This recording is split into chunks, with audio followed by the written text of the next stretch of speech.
Hello everyone, welcome back to my channel. আশা করছি সকলেই খুব ভালো আছেন। আজকে আমি তৈরি করে দেখাবো খেজুর গুড়ের পায়েস। আমি খুব সহজেই খেজুর গুড়ের পায়েসের রেসিপিটি আপনাদের তৈরি করে দেখাবো।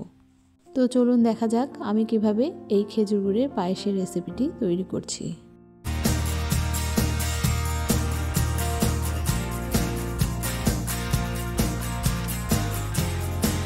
এখানে আমি গরুর দুধ নিয়েছি প্রায় 1 কেজি পরিমাণে, আর এখানে নিয়েছি হাফ কাপ পরিমাণ চিনি গুঁড়া পোলার চাল।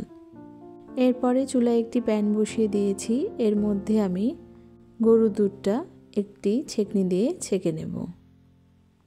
দুধটা গরম হয়ে আসলে এর মধ্যে আমি 3-4টা দারচিনি, 3-4টা ছোট এলাচ ছিঁড়ে এর মধ্যে দিয়ে দেব, আর 2টো তেজপাতা ছিঁড়ে এর মধ্যে আমি দিয়ে দেব।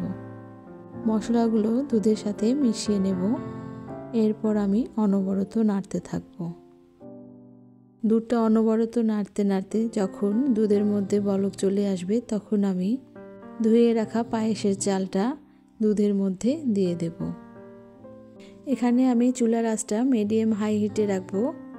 চুলার আঁচটা মিডিয়াম হাই হিটে না রাখলে পায়েসটা পুড়ে যেতে পারে অথবা লেগে যেতে পারে।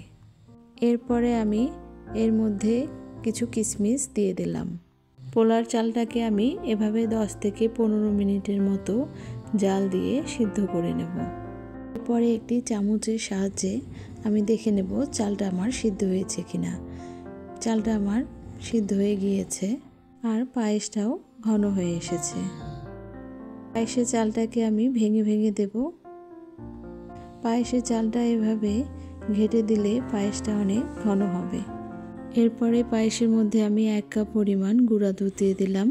দুধটাকে আমি পায়েসের সাথে ভালোভাবে মিশিয়ে নেব। পায়েসের মধ্যে এখন আমি খেজুরের গুড় দিয়ে দেব। খেজুরের গুড়টাকে আমি আগে থেকেই কুচিয়ে রেখেছিলাম। এখানে আমি 1 কাপ পরিমাণ কুচানো খেজুরের গুড় দিয়ে দিলাম। কুচানো খেজুরের গুড়টা আমি পায়েসের সাথে ভালোভাবে মিশিয়ে নেব। এই গুড়টা দিয়ে একটা বলক চলে আসলে আমি পায়েসটা নামিয়ে ফেলব। পায়েসের মধ্যে আমি স্বাদ বাড়ানোর জন্য হাফ চামচ পরিমাণ লবণ দিয়ে দিলাম। লবণটা পায়েসের সাথে মিশিয়ে নিলাম। গুড়টা গলে আসলে পায়েসটা নামিয়ে ফেলতে হবে। বেশিক্ষণ গুড় দেওয়ার পর জাল দেওয়া যাবে না। বেশিক্ষণ জাল দিলে পায়েসটা ফেটে যেতে পারে। চুলাটা অফ করে আমি পায়েসটাকে 4 থেকে 5 মিনিটের মতো ঠান্ডা হতে দিয়েছিলাম। এখানে পায়েসের মধ্যে সর পড়েছে। পায়েসটাও অনেক ঘন হয়েছে। সরটা ভেঙে পায়েসের সাথে সরটাকে আমি মিশিয়ে নেব। এতে পায়েসটা খেতে অনেক মজা লাগবে। তাই আমি সরটা পায়েসের সাথে মিশিয়ে নিয়েছি। খেজুর গুড়ের পায়েসটা আমার হয়ে গিয়েছে। এ পর্যায়ে আমি পায়েসটাকে একটি পাত্রে নামিয়ে নেব। পায়েসের মধ্যে আমি এখন কিছু পরিমাণে বাদাম কুচি ছিটিয়ে দেব। পায়েসের মধ্যে বাদাম দিলে পায়েসটা খেতে অনেক মজার লাগে। তাই আমি কিছু বাদাম কুচি এর মধ্যে ছিটিয়ে দিয়েছি, আর দিয়ে দিলাম কিছু কিশমিশ। দেখুন কত সহজেই তৈরি হয়ে গেল খেজুর গুড়ের পায়েস।